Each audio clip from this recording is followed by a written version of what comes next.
नमस्ते बच्चों। दो कलाकार में हमने अंत में यही पढ़ा था पिछली वीडियो में कि अरुणा यह कहकर चली जाती है कि यह तुमने जो चित्र बनाया बहुत कन्फ्यूज़न है और कन्फ्यूज़न चित्र का नहीं तुम्हारे दिमाग का है। और उसके बाद वह मुँह धोने चली जाती है। आगे लौटी तो देखा 3-4 बच्चे उसके कमरे के दरवाजे पर खड़े उसकी प्रतीक्षा कर रहे थे। किसके? अरुणा के। जब अरुणा ब्रश करके आ रही तो 3-4 जो बच्चे उसके कमरे के बाहर खड़े थे, उसका इंतज़ार कर रहे थे। आते ही बोली, आ गए बच्चों, चलो मैं अभी आई। यहाँ पे इसका मतलब ये है कि अरुणा उन बच्चों को ट्यूशन्स पढ़ाती थी। क्या ये बंदर पाल रखे हैं तूने? ये चित्रा कहती है कि ये तीनों बच्चों को उसने बंदर नाम से संबोधित किया। फिर ज़रा हंसकर चित्रा बोली, एक दिन तेरी पाठशाला का चित्र बनाना होगा।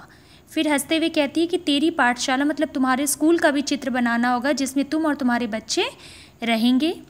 लोगों को दिखाया करेंगे कि हमारी एक मित्र साहिबा थी जो बस्ती के चौकीदारों, ध्यान दीजिए, बस्ती के चौकीदारों, नौकरों और चपरासियों के बच्चों को पढ़ा पढ़ा कर ही अपने को भारी पंडिताइन और समाज सेविका समझती थी।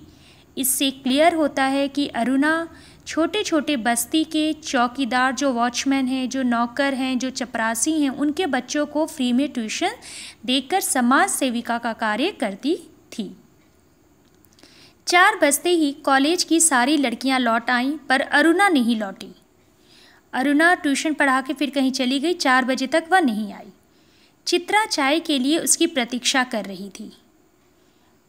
पता नहीं कहाँ कहाँ भटक जाती है, बस इसके पीछे बैठे रहो, ये चित्रा चाय के समय उसका इंतज़ार करते हुए कहती है। अरे क्यों बड़बड़ कर रही हो? ले मैं आ गई। तब तक अरुणा आती है कि लो मैं आ गई, चल बना चाय। अब वो अपने दोस्त को कहती है कि तुम चाय बनाओ, मैं आ गई, मिलकर ही पियेंगे। तेरे मनोज की चिट्ठी आई है। अरुणा लिफाफा फाड़कर पत्र पढ़ने लगी।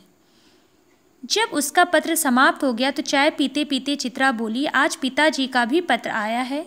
लिखा है, जैसे ही यहाँ कोर्स समाप्त हो जाए मैं विदेश जा सकती हूँ। मैं तो जानती थी पिताजी कभी मना नहीं करेंगे। अब यहाँ पे अरुणा कहती है कि उसके पिताजी का पत्र आया है कि यह कोर्स कंप्लीट होने के बाद तुम्हें विदेश आगे पढ़ने के लिए भेज देंगे, जो कि चित्रा की भी इच्छा थी। और चित्रा कहती है, मुझे पता था कि मेरे पिताजी मेरी इच्छा अवश्य पूर्ण करेंगे।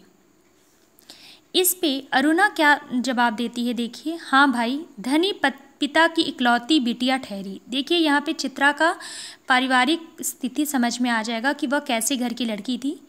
धनी पिता की इकलौती बिटिया चित्रा थी। तेरी इच्छा कभी टाली जा सकती है, पर सच कहती हूँ, तुझे तो सारी कला इतनी निरर्थक लगती है कि इतनी बेमतलब लगती है कि बता नहीं सकती। किस